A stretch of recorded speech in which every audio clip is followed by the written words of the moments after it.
my cries. Morning, Glory and Evening Grace, America. I'm Hugh Hewitt. That's a little bit of an unusual opening, but it's because my next guest, Dave Barry, loves Neil Diamond so much, and in particularly this song, that I wanted to welcome him with that in the hopes that he'll be easier on me than every other comic and funny person I've ever had on the show. Hello, Dave Barry. Welcome to the program. Hi, Hugh. It's good to be here. Thank you. And thanks for riling up the Neil Diamond fans as if they didn't hate me enough already. Well, I've got a lot of people to rile up, but I got to tell you, around here you're known as Medusa because the one time I met you was at the St. Paul Convention of the Republicans in 2012, which I doubt you remember, but you introduced me to, Lilacs introduced me to you, and I turned to stone except for the gibberish part, so I hope you've forgotten that completely. I can't imagine that you would have ever turned to stone, Hugh. But I remember that party at Lilacs' house, and I think I do remember meting you. So, and it was the high point of my life. It was very forgetful. It was it's up there with your meeting with George, with Barbara Bush, not George Bush. She's not in the book, but I think your Barbara Bush exam. I have 5 categories of things to talk to you about, Dave. I've got things I didn't know that I learned in your new book, Class Clown, things that disappointed me and shocked me in Class Clown, things that made me spit out my coffee in Class Clown, questions I need answer after reading Class Clown, and then something we like to call here potpourri. But I do say, every time I've interviewed funny people, it's gone bad. Harry Shearer, Tracy Ullman, Tim Conway. Carol Burnett was okay, but she had a memoir. So I'm hoping that you fall somewhere in the I think I may be wrong, but I think like all of those people are now dead. Is that? It's like. I don't wish you any harm. I don't wish you any harm. Okay, I'm a little worried now about this. Okay. It's a very fabulous book. And Frank Lund said the rule of 7 is you've got to say the title 7 times. Class Clown is for everybody, and you will spit out your coffee, and you want to go. Let me begin with things I didn't know. Your dad went to Oberlin. So did my dad and brother. I'm just curious, what year did your dad get out of Oberlin? It would have been around he was born in 1917, so around 1937, 38, something like that. How about your dad? He's a little bit older than my dad, so they would not have crossed paths. Have you ever visited Oberlin? Did you apply to Oberlin? I did not, but my sister actually attended it for approximately 27 minutes and I drove her there. So I have been on the campus of Oberlin, but I was determined not to go to Oberlin just because everybody in my dad's family did, and my sister went there very, very briefly. Didn't work out for her. Well, I went there in the 60s when my brother went there, and at the age of like 14 decided, I'm not coming here. This is a strange place. So I also was surprised to learn that you have Congressional Quarterly on your resume. That is usually an ironclad indication of dull. You know that, don't you? Congressional Quarterly is like dull. And it was like very determinedly dull. And I was like an office boy basically, and I didn't get to write for them, which was fine because, as you say, it wasn't like exciting writing. But I did have a press pass, and this back in the 60s when there wasn't a whole lot of security on Capitol Hill. And so like my job was really to roam the Capitol, and I got very good at, I knew the Capitol really well. I knew the Senate and House office buildings really well. And I loved that job. It was exciting. So I know, I agree with you though. CQ is not exciting. No, sorry. But I'm surprised that after Haverford, you did not go back down there. Most people who do the summer thing in D.C. end up going back to D.C. You were not tempted? No, I still don't really like the culture of Washington very much. And it's not a political thing. It's what I remember vividly from when I was at CQ. We'd go to parties. There were a lot of parties. The reporters and the writers would, and they let the interns come along. And I just remember that every party I'd go to, it was the same thing. There was this immediate, I don't know if it's still this way, but it feels like it is to me. Immediately, everybody would determine what status everybody else in the room was, and the party would organize along those lines. And once it was established that I was an intern, like I didn't even exist, but people would like come up with these elaborate reasons why they were important because they were connected to this person who was a close aide, to a close assistant, to a close sub-assistant, to the secretary of something, that kind of thing. I hated that. Yeah, the deputy assistant secretaries at DOT are not really high up on the world's hierarchy, but they do think they are. Yeah. What I liked about Crossover, you either worked with or are friends with David Vondrelli, who was my editor occasionally at the Post, who I love as the best editor, along with Michael Duffy I've ever had. Have you read his new book, The Book of Charlie? I have not, but I will. I'm a big fan of David Vondrelli. He's a great writer and a great guy. Yes. Yeah, it's a fabulous book. Okay, here's my disappointment. There was no discussion at all in Class Clown of Chloe or perimeters or even the name Jack Bauer. What was this choice on your part? That's probably a little bit inside baseball. Yeah, back when 24 was a thing, uh, somehow I don't even kind of evolved, but my blog became sort of the clearinghouse for people who love to watch 24, and I would live blog it, and it was, as you know, one of the most preposterous shows ever on television, and I mean that in a good way. But I kind of felt now it's been a while. I'm not sure how many of us are left who really remember Jack and Chloe. Does anybody? Oh, my wife and I, the fetching Mrs. Hewitt and I, would finish watching an episode of 24 and immediately go to daveberry.com to see what your. We wouldn't do it during the blog, but it's just so doggone funny because it's such a preposterous show, but Yeah. nevertheless very entertaining. Have you ever done that I for any other show? No, no. It was a lot of work, really. It was like a lot of pressure once it started to build and there was an audience for it. But I do, I don't think, not too many shows could have a nuclear bomb go off in like episode one. And then by episode three, you've kind of forgotten that there was a nuclear bomb in the United States because so many other things have happened. Well, there's so much people don't know about you, Dave Barry. You've written 44 books and two screenplays that made it onto the screen of about 50 screenplays, if I'm to believe the process that you outlined here. Don't ever be a screenwriter, America. That should be the subtitle. Don't ever be a screenwriter. Be a humorist. But I also didn't know that you wrote young adult novels, and I ordered yesterday Peter and the Starcatcher for my scholarly 13-year-old granddaughter because young adult fiction has to be 400 pages to move. Did you find yourself just saying, let's add a few thousand words here? No, it kind of happened. It was weird. Ridley Pearson was my co-author on that, my bandmate, Ridley Pearson. And it was his idea originally, his daughter's idea. He was reading Jan Barry's Peter Pan to her, and she stopped him and said, "How did Peter Pan meet Captain Hook in the first place?" And he's like, "I don't know, maybe that's a book." And then he asked me, would I be interested? And I thought, yeah, but we didn't intend it to be a massive YA fiction book. We intended it to be just a little book, and we just got all wrapped up in it. He's a thriller writer, so he's like very convoluted, and it just became this 400 something page book, was really not our intention originally, but then we wrote a bunch more. But that's like what you do now in YA because and really we owe the Harry Potter series that I mean that's they she kind of proved that kids would read long books. That we didn't plan it that way, just kind of ended up that way. Well, how many are in the series, Dave Barry? Because I hope there are a lot. Keeping up with There, my granddaughter's reading consumption needs with acceptable YA titles is a challenge. It really is. I hope they're acceptable. There are five of them. So yeah, and they're all pretty big. All They're all right. pretty like 400 or 500 pages. Are you doing more of them? No, we stopped, I don't know, like maybe 15 years ago, and moved on. He's doing his thing and I'm doing my thing. But it was fun. It was a lot of fun. All right. Next shocker. You took a side swipe at Barry Manilow. I noticed it. Not many people will, but I noticed it, and I like Barry Manilow. You were kind of rough on Paul Zongis, saying he's a man so low key he's capable of photosynthesis, and a man who made Michael Dukakis seem like James Brown. And you were kind of hard on Ruben Askew, who you accused of having an almost life threatening lack of charisma. Is there anyone else in the Zonga Askew category?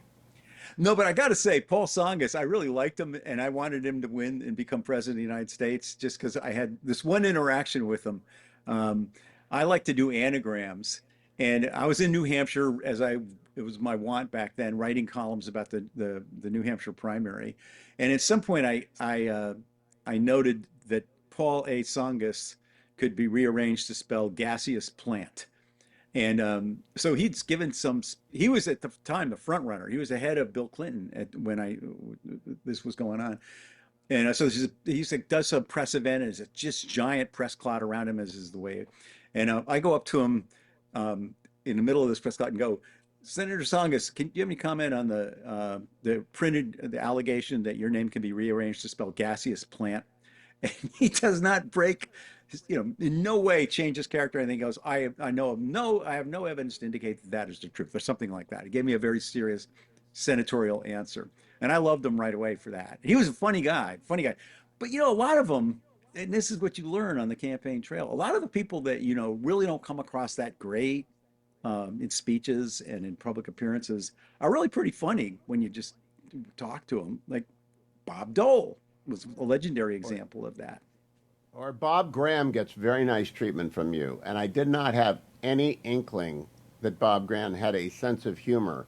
You might as well told me he could fly jet skis, and I would have believed it. But I did not think Bob Graham had a sense of humor, and he did, and you did him well. Apparently, some interviewers don't read books before they talk to the author. This comes as a shock to me, but Norman D. Beach is the all-time bad interview question. Yeah, that David McCulla, the late wonderful historian David McCulla, who just was a great guy. He and I were at some book event somewhere. We're having dinner, and we were trading stories about that, about how many times you do interviews where the person interviewing you has not read your book, or in the case of sometimes apparently has not read any book. But so he had the best, and he was touring for The Path Between the Seas, which I think it was 1977, something around that. His book about the building of the Panama Canal. And the issue at the time was, should the United States return the Panama Canal to the Republic of Panama, or give the Panama Canal to the Republic of Panama? And so he's on this morning TV show, and the host, this young man, very personable looking TV guy, says, ask David, how does he feel about that, returning the Panama Canal to the public Panama? And David says that he said, in my opinion, I really think that the Panama Canal, in a sense, will always be American territory, like Norman D. Beach. And he said, the guy looked really puzzled and goes, who is Norman D. Beach? And he wasn't kidding. You were actually generous in not naming that interviewer, because I think that's not something I would want in there. Things that made me spit out my coffee. Dave Barry, I'm going to make you, if you can, tell the Mrs. Bush story in the elevator. I will. Yeah, it was not in the elevator. It was at a. It was at a.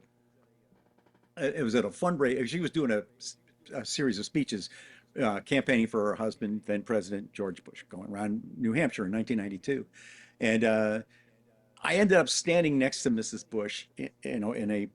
For some reason, the White House photographer, wanted a picture of Mrs. Bush with the press corps who'd been with her that day. And she doesn't know me, I don't know her. And I'm like thinking like I'm just, standing next to Mrs. Bush. I was right next to her in this crowded room. And for whatever reason, the way you get nervous when you're with somebody really, really well known, I felt like I had to say something. It's like my brain suddenly blurted out to her, I shop at the same supermarket as your son, Jeb.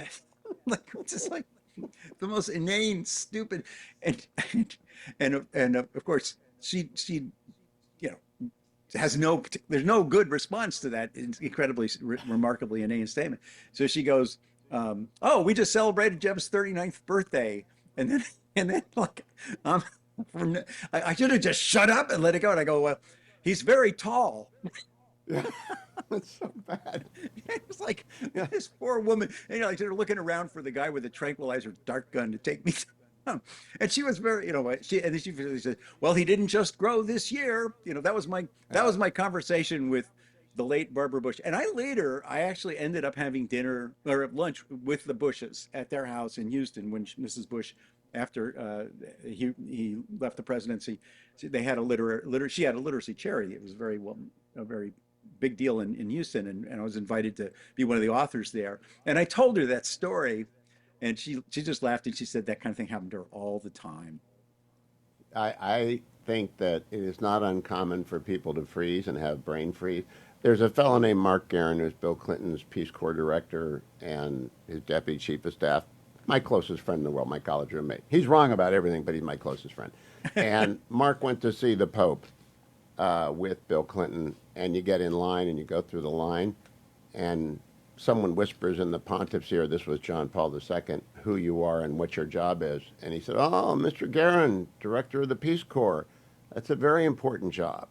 To which Mark, having the same experience as you did, said, "And you have a very important job too." So there are, there's an inevitability about brain freezes that just, however, it's not inevitable that you eat at a Mexican restaurant in Moscow. In fact, that's a conscious choice. There's no blaming anybody else for that, right? I was, this is, please, this, if people do not learn anything else from me, and you probably won't, do not eat the Mexican food in, in Moscow. I was served what I believe to be a weaponized chimichanga. And I was like, it was a long time before I could safely enter a building without immediately establishing where the restroom was. It was a rough trip to Moscow. I've only been to Moscow once, but I took my Starburst, knowing full well you can't trust Moscow food. The last revelation, the 2004 Oscars had a writer's room, like you used to see on Dick Van Dyke with Morley and Rose Marie. You actually had a writer's room, and how many people were in there? It's like 7 or 8 of us, and I was the only real amateur. I was, I write columns, but I don't do jokes for TV shows. And everybody else was like an LA professional joke writer. And it's a fascinating thing, that room. Steve Martin sounds like a fascinating guy. Have you asked him yet if you can have a bit role in Only Murders in the Building season 8 or 9 or whatever they're on?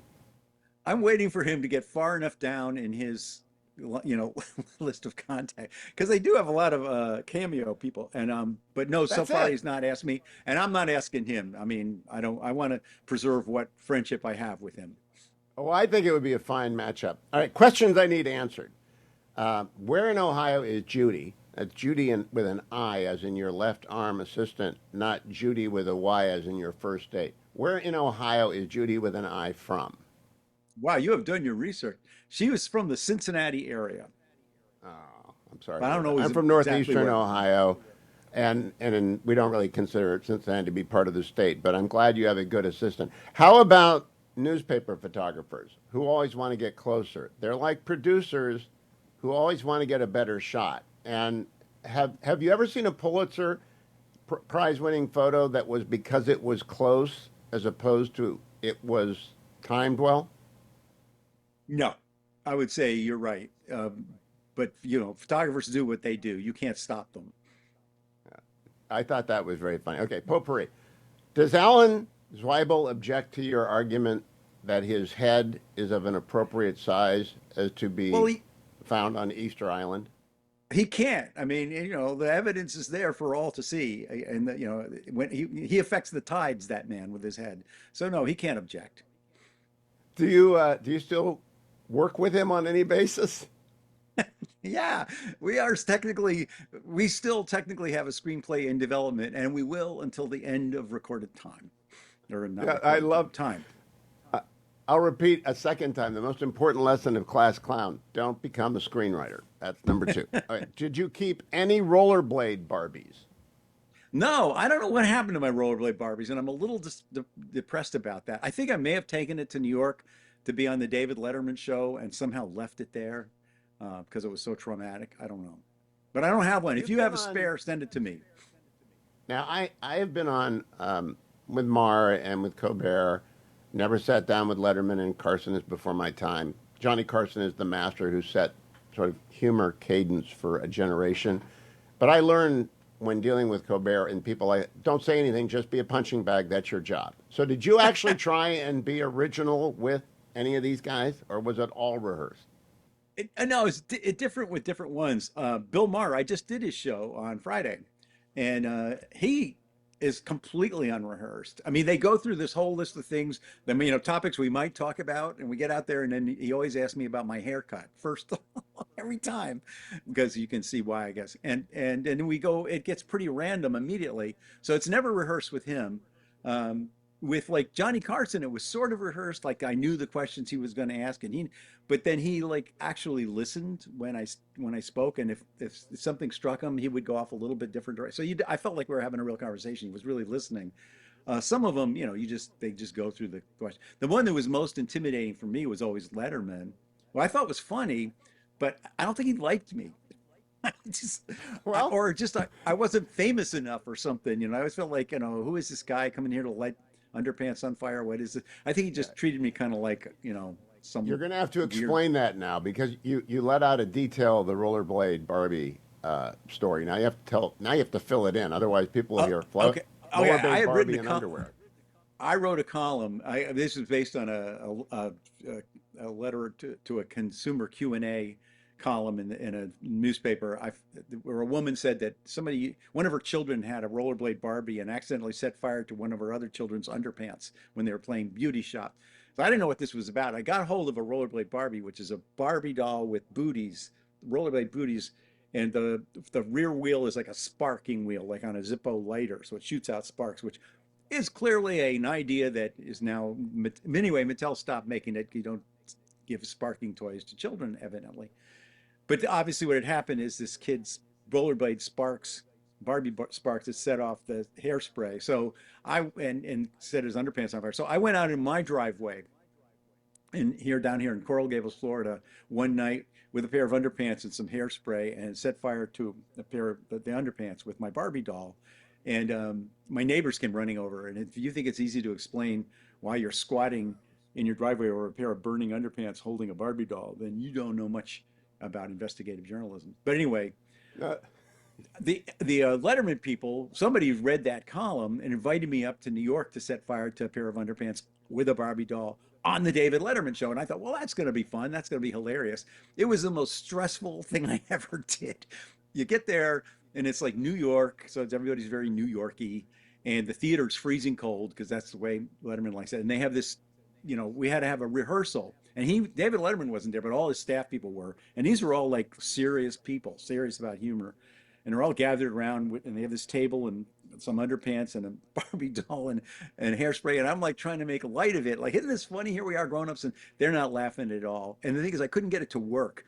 So like, they're all like, who is this? What's this about? What's going on? Does Dave know about this? And then there's a guy from the fire marshal there. Like, because you can't. So anyway, it was very, very stressful. And ultimately, I was able to set fire to underpants with a Barbie doll on national television, which I don't think any other writer has ever done. And I include Joyce Carol Oates in that statement. But still, I think I agree with you, but I'm amazed that they let you do it live. Or was it live to tape? Could they edit it out if they wanted, if it didn't light on fire? It was definitely live to tape, yeah. But yeah, and they could have edited it out, but it worked. It worked. But like Letterman is like, because it's stupid. It's really stupid. It's really stupid. But it's kind of the point.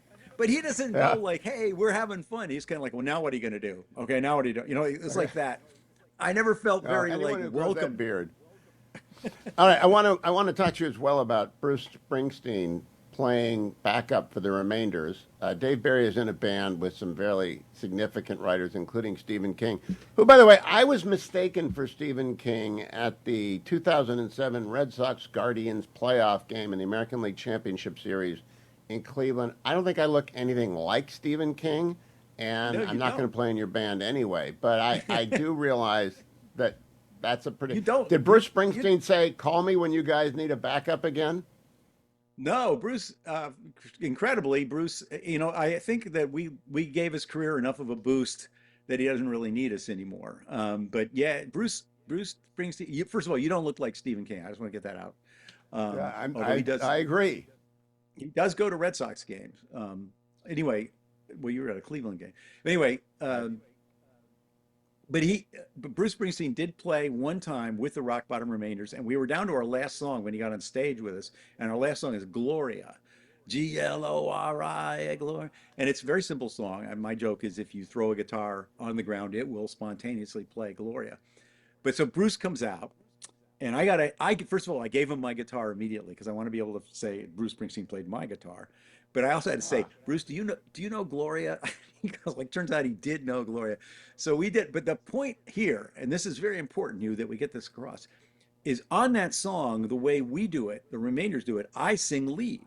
I sing Gloria, and everybody else goes Gloria. So I sang Gloria, and then Bruce goes Gloria. In other words, the point is, and nobody should remember anything else from this interview except this, Bruce Springsteen sang backup to me. To Dave Barry and the Remainders. And I think that's fabulous. Now, I don't know any of your other songs. I can barely remember Louie Louie. You mentioned Land of a Thousand Dances a few times, which is before my time, and I don't know that I would recognize if it played. Yes, you do. Gloria It goes has, like this. I'm going to sing it for you. all Na right. na na na na. It's just na. It's just Oh, nas, yeah. and it's only one chord. There's only one chord in that song. So even anybody can play that song. Even you, Is I that bet, can play Smoke that on the song. Waters in modern parlance? No, it I is thought not Smoke. Smoke on the Water. Smoke on the Water, dun, dun, dun, dun, dun, dun, dun, which is different from na na na na na. Get it straight, you get it straight. If you're gonna do radio, do it right. I'm going to make sure I play that for the audience later. Now, I want to talk. I have a category here of people you have made mad so that you don't want to run into them. Neil Diamond fans, everyone in North Dakota, and both opera lovers who read humor columns. I can't imagine there's a lot of crossover there, but getting an invite to play a corpse in an opera is unique in my experience. You have a lot of fun correspondence, Dave Barry. Yeah, no, that was I did. It's probably the most hateful hate mail I ever got was when I criticized opera, and I had a good reason. I'd gotten a news story. An opera company was rehearsing in Denmark, Copenhagen, and and in a zoo 300 yards away, an animal called an okapi, OKAPI, which is like an antelope, keeled over and died. And the people at the zoo concluded it was stunned, it was shocked by the sound of the opera. And I wrote a column that said, look, if an opera can kill an animal at 300 yards, imagine what it could do to humans at close range. We need to ban opera in this country. I was like, okay, it's a joke.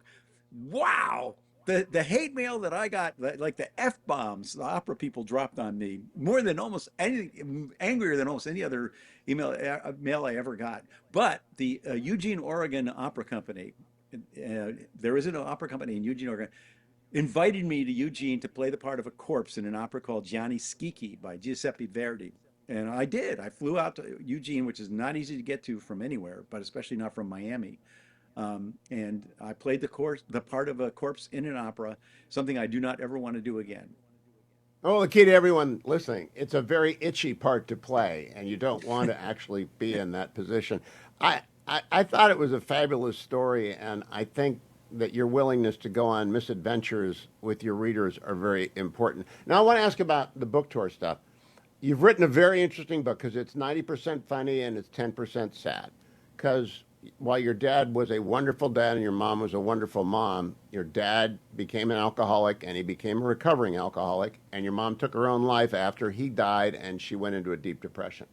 Does anyone talk to you about I'm just curious about the book circuit business. Do they stay on the happy, funny Dave Barry, or do they deal with life as will throw you some hard shots?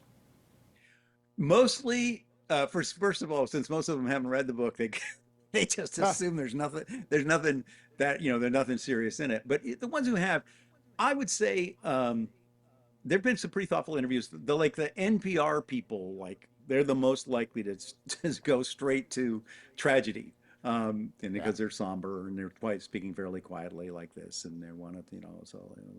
But and some people will go with both. Most of the interviews, though, have been strictly the funny stuff and not the serious stuff, which is okay with me either way. I mean, because it's kind of hard to explain if you start with, "Hey, he's a humor writer. His dad was an alcoholic and his mom committed suicide. Here he is." You know what I mean? It's not so. There's a lot of It's explaining to better get to start to. with my dad was a Presbyterian minister who tried to build his own house and never really finished. And there's a There you skill go. saw involved which leads to your career, which I'll let readers get to. He sounds like a wonderful guy and like every other dad of the 60s. And by the way, well said about your mother.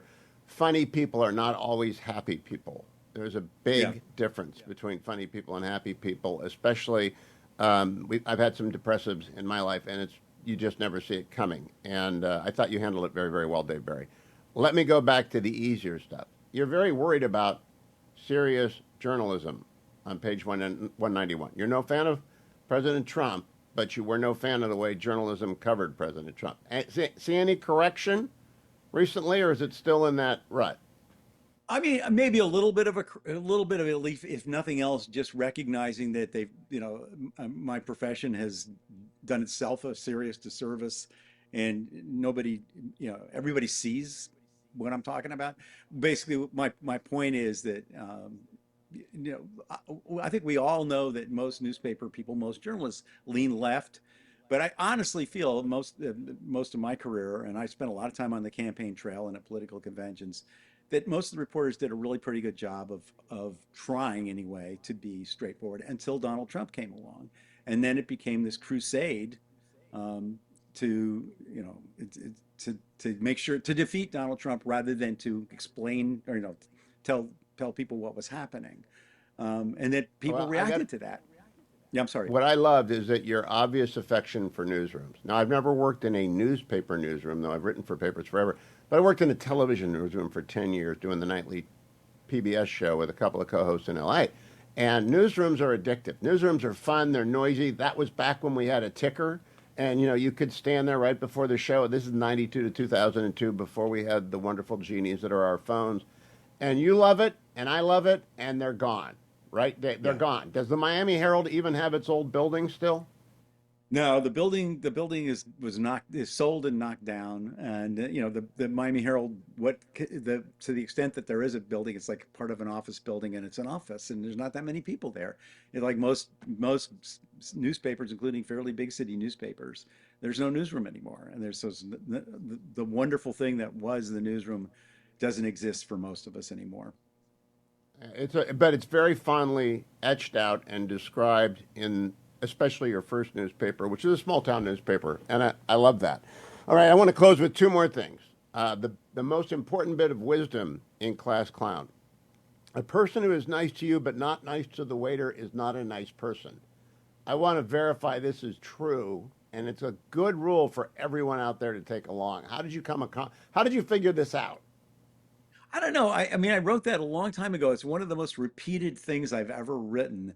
I don't believe it could possibly be an original thought. I mean, maybe worded that way as originally, but this is something I got from my parents. And my parents were Midwesterners. They were very much, don't toot your own horn, don't take yourself too seriously.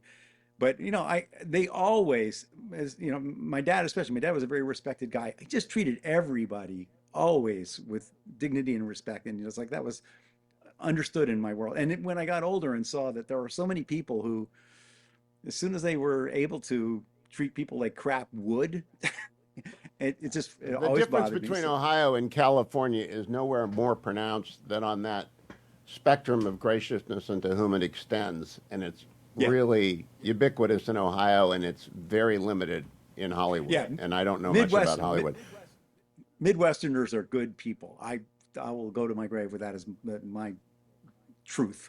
Are you going to include Lilacs in that? I'm not sure about that. With Lilacs is on every week. Last thing, you're a very respectable 248 on Amazon at this hour. And as you note in your book, every author who's ever published a book looks at their Amazon rating. Has this sold well? Because I think it's really funny, and you've been kind of ubiquitous in many people's lives. I had someone tell me when they saw me reading this on the airplane that a Sunday ritual at their house was for their dad to pick up the paper and read out loud the Dave Barry column, which was syndicated. I don't know how many newspapers you were in. You were in every newspaper in America for a while. How's the reaction been to this book?